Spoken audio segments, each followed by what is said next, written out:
विधान परिषदेच्या 11 जागांसाठी आज मतदान प्रक्रिया पार पडणार आहे।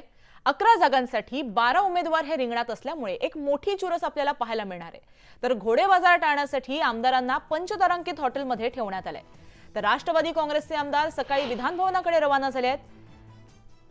तर दुसरीकडे मुंबईमध्ये पहाटेपासूनच मुसळधार पावसाने हजेरी लावली आहे। पावसामुळे रेल्वेची वाहतूक सध्या उशिराने धावते आहे।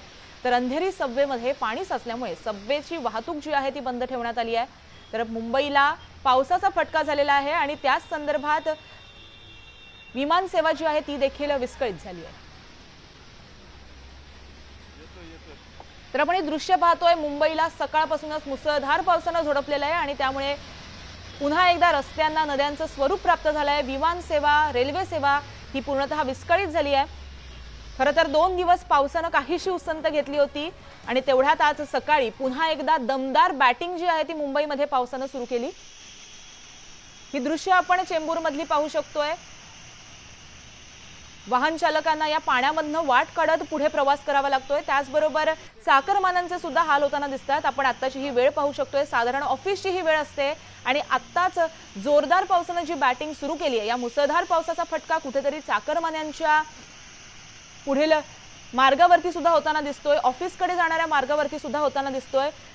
आज पुन्हा एकदा लेटमार्क लागेल की काय अशी चिन्ह या पावसामुळे निर्माण झाली आहेत। रेल्वे वाहतूक विस्कळीत झाली आहे, त्याचबरोबर विमान वाहतुकीवरती सुद्धा त्याचा परिणाम झालेला आहे। अंधेरी सबवेमध्ये मुसळधार पावसामुळे पाणी साचलेलं आहे। चेंबूर परिसरातली ही दृश्य सुद्धा न्यूज 18 लोकमत तुम्हाला दाखवत आहे। मोठ्या प्रमाणात पाणी जे आहे ते रस्त्यांवरती सखल भागामध्ये साचलेलं आहे।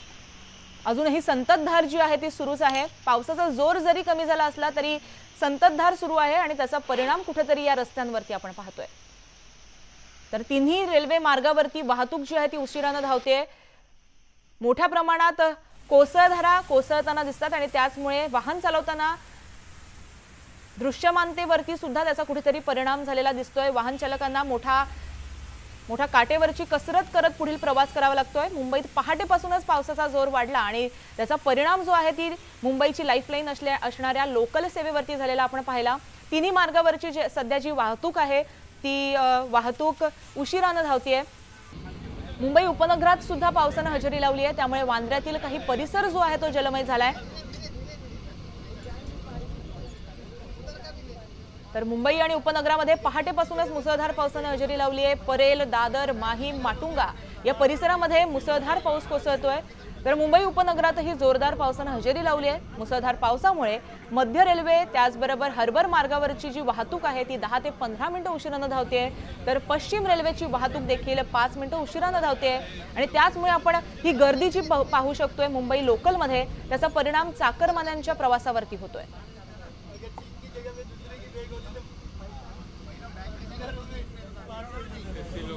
मुंबईत पहाटेपासूनच मुसळधार पावसाने हजेरी लावली। मुसळधार पावसाचा लोकल सेवेवरती परिणाम झालाय। मध्य, हार्बर आणि पश्चिम रेल्वेची वाहतूक सध्या उशिराने धावतीये।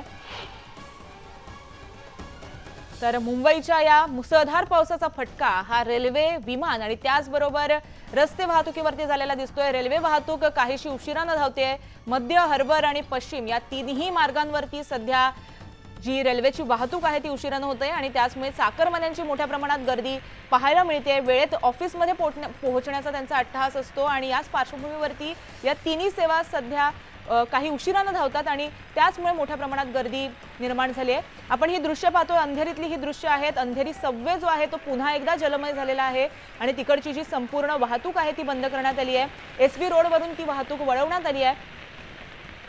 नेहमीप्रमाणे मुसळधार पाऊस झाला की अंधेरी सबवे भरलेला असतो आणि तशीच काहीशी स्थिती आज सुद्धा झाली आहे।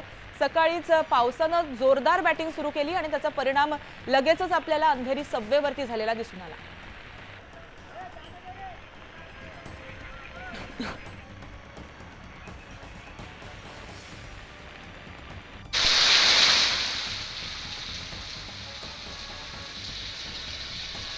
तर मुंबईत मुसळधार पावसाची हजेरी आपण पाहतोय। रायगडमध्ये देखील पावसाचा जोर जो आहे तो वाढलेला आहे। रायगडमधली आपण ही दृश्य पाहतोय। मुसळधार पावसाने बॅटिंग करायला रायगडमध्ये सुद्धा सुरुवात केली आहे। परिणामी त्यामुळे जनजीवन जे आहे ते विस्कळीत झालंय। मुंबईसह परिसरामध्ये पहाटेपासूनच मुसळधार पावसाने हजेरी लावली आहे आणि रायगड परिसरात देखील रात्रीपासून पावसाच्या सरी कोसळत आहेत। रायगडमध्ये पावसाचा जोर सध्या वाढलाय। साधारण सकाळी 7 वाजता येथील अंधारमय स्थिती संपूर्ण परिसरामध्ये निर्माण झाली होती आणि पुढील काही तास अशी स्थिती राहणार असल्याची शक्यता हवामान विभागाने वर्तवली आहे। रायगडमधली आपण ही दृश्य पाहतोय। पावसाचा जोर जो आहे तो वाढलेला आहे। काळोख जो आहे तो सकाळपासूनच या परिसरामध्ये ढगांनी केला होता आणि अशीच काहीशी स्थिती जी आहे ती पुढे काही तास राहील असा अंदाज जो आहे तो वर्तवला जातोय। मुंबईच्या रायगडमधली आपण ही दृश्य पाहतोय।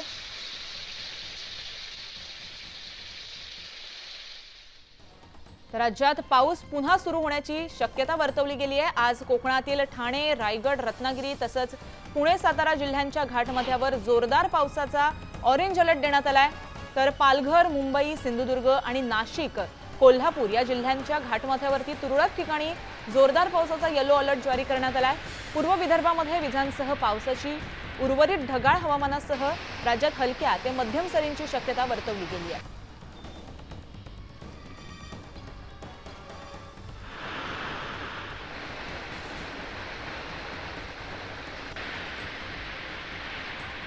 तर आपण हे दृश्य पाहतोय। राज्यामध्ये आणि राज्याच्या विविध ठिकाणी पाऊस जो आहे तो दमदार बॅटिंग करताना दिसतोय। मुंबईसह राज्यातील विविध ठिकाणांवर विविध जिल्ह्यांमध्ये पाऊस कोसळतोय।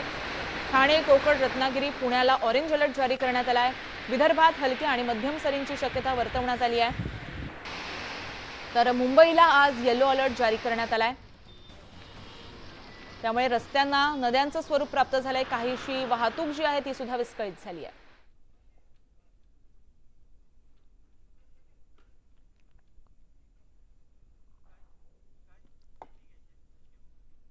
तर एकीकडे आपण पाहतोय बाहेर कोसळधारा बरसतायत, पाऊस कोसळतोय, तसंच आता थोड्याच वेळामध्ये विधान परिषदेच्या मतांचा सुद्धा पाऊस कोसळणार आहे। विधान परिषदेच्या निवडणुकीआधी आता पंकजा मुंडेंनी सिद्धिविनायकाचं दर्शन घेतलंय। महायुतीचे सर्व उमेदवार जिंकून येतील असा विश्वास त्यांनी व्यक्त केलाय। विधान परिषद निवडणुकीत घोडेबाजार होणार नसल्याचा विश्वासही त्यांनी व्यक्त केलाय। विधान परिषदेच्या मतदानाला काहीच काळ शिल्लक आहे। तयार करायचं काम सुरू झालंय असा माझा स्पष्ट आरोप आहे। काँग्रेसची 9 मतं बुडणार हा जावई शोध आणला कुठून? काल 35 आमदार 37 पैकी आमचे उपस्थित होते। 35 हे सगळ्यांना माहित आहे। तरी पण सत्ताधाऱ्यांच्या इशाऱ्यावर खोट्या बातम्या पसरवणं आणि गैरसमज निर्माण करणं हे अजूनही काही धंदे बंद झालेले दिसत नाहीत। आमचे सर्व मतदार, उमेदवार, आपले आमदार हे आम्हाला हलवायची सुद्धा पाळी आली नाही। आम्ही कुठे काही ज्यांना भीती आहे ते हॉटेलमध्ये पळालेत, ज्यांना मतं फुटतील असं वाटलंय म्हणून त्यांच्या आमदारावर विश्वास नव्हता म्हणून त्यांनी एकत्र आमदार केलेत आणि हॉटेलचा आश्रय घेतला। आम्ही तर तसं कुठेही काही केलं नाही। आमचे सगळे आमदार आपापल्या घरी होते आणि यामध्ये 3ही उमेदवार महाविकास आघाडीचे निवडून येतील। आम्ही त्या पद्धतीनं आमचे सर्व सदस्य, आपले मतदार, आमदार आम्ही एकत्र ठेवलेले आहेत। त्यामध्ये कुठेही गडबड नाही।